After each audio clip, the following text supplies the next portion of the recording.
Welcome to my YouTube channel. అందరికీ నమస్తే.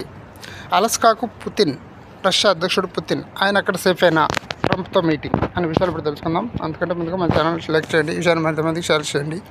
అలాగే ఇంకా సబ్స్క్రైబ్ చేయకుంటే సబ్స్క్రైబ్ చేసుకొని పక్కన గంట సింబల్ యాక్టివేట్ చేసుకోండి. ఇలాంటి న్యూస్ మీకు మళ్ళీ రావాలంటే నోటిఫికేషన్గా గంట సింబల్ యాక్టివేట్ చేసుకోండి. ఈ విషయంలోకి వెళ్తే ప్రపంచంలోని అత్యంత శక్తివంతమైన రెండు దేశాలకు అధినేతలు వాళ్ళిద్దరూ అలాంటి వాళ్ళు ఒకచోట కలుస్తున్నారంటే అక్కడ ఎన్ని భద్రతలు తీసుకుంటారనేది సర్వత్రా ఆసక్తి నెలకొంది. వారిద్దరిలో ఒకరు అమెరికా అధ్యక్షుడు డొనాల్డ్ ట్రంప్ కాగా మరొకరు రష్యా అధ్యక్షుడు వ్లాదిమిర్ పుతిన్.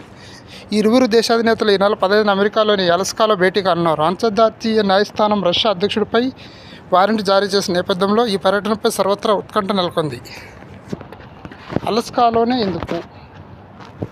అలస్కా ఒకప్పుడు రష్యాలో భాగంగా ఉండేది. దానిని రష్యన్ జార్ అమెరికాకు అమ్మేశాడు. అంతర్జాతీయ న్యాయస్థానం రష్యా అధ్యక్షుడు వ్లాదిమిర్ పుతిన్పై వారెంట్ జారీ చేసింది. అంతర్జాతీయ న్యాయస్థానం నిర్ణయాన్ని అమెరికా పాటించాల్సిన అవసరం లేదు. ఇది మాత్రమే కాకుండా పుతిన్ ఓడ మరే ఇతర దేశ సరిహద్దులకు ప్రవేశించకుండానే అలస్కాకు సులభంగా వెళుతుంది. అయితే మరే ఇతర దేశాల్లోనైనా సమావేశం కావాలంటే అంతర్జాతీయ కోర్టు నిర్ణయాన్ని అంగీకరించే దేశాల గుండా ఓడ ప్రయాణించాల్సి ఉంటుంది. అటువంటి పరిస్థితుల్లో పుతిన్ను అరెస్ట్ చేసే అవకాశం ఎక్కువగా ఉన్నాయి.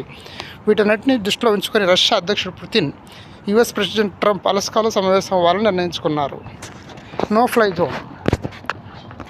అలస్కాలో వ్లాదిమిర్ పుతిన్ భద్రత ఎలా ఉంటుంది అనే వివరాలు వెల్లడయ్యాయి. వ్లాదిమిర్ పుతిన్ శుక్రవారం అమెరికాలోని అలస్కాకు చేరుకుని డొనాల్డ్ ట్రంప్ను కలుస్తారు. పుతిన్ ట్రంప్ ఎల్మండోఫ్ రిచర్డ్సన్ సైనిక స్థావరంలో సమావేశమవుతారు. భద్రతా కోణం నుంచి ఒక సైనిక స్థావరం చాలా సురక్షితమైనదిగా పేర్కొంటారు. పుతిన్ బేరింగ్ జలసంధి ద్వారా అలస్కాకు వెళతారు. ఆయన రష్యన్ గగనతలం నుంచి నేరుగా అమెరికా గగనతలంలోకి ప్రవేశిస్తారు. పుతిన్ రాక నేపథ్యంలో ఆగస్టు 15 అలస్కాలోని యాంకరేజ్లో అన్ని విమానాలను నిషేధించారు. ఆ ప్రాంతం మొత్తాన్ని నో ఫ్లై జోన్గా ప్రకటించారు. పుతిన్ విమానానికి ప్రత్యేక భద్రతా ప్రోటోకాల్ ఉంటుంది. సీక్రెట్ సర్వీస్ విమానంలోని ప్రతి అంగుళాన్ని నిఘా ఉంచుతుంది. పుతిన్ వచ్చే రోజు ఆయన భద్రత సీక్రెట్ సర్వీస్ చేతుల్లో ఉంటుంది.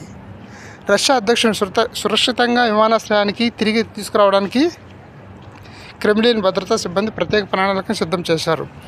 ఈ సమావేశంలో కాల్పుల విరమణ భవిష్యత్ వ్యూహాన్ని చర్చించినట్లు సమాచారం. ఇది విషయం. ప్లీజ్ లైక్, షేర్, సబ్స్క్రైబ్ మన YouTube channel. Thank you very much.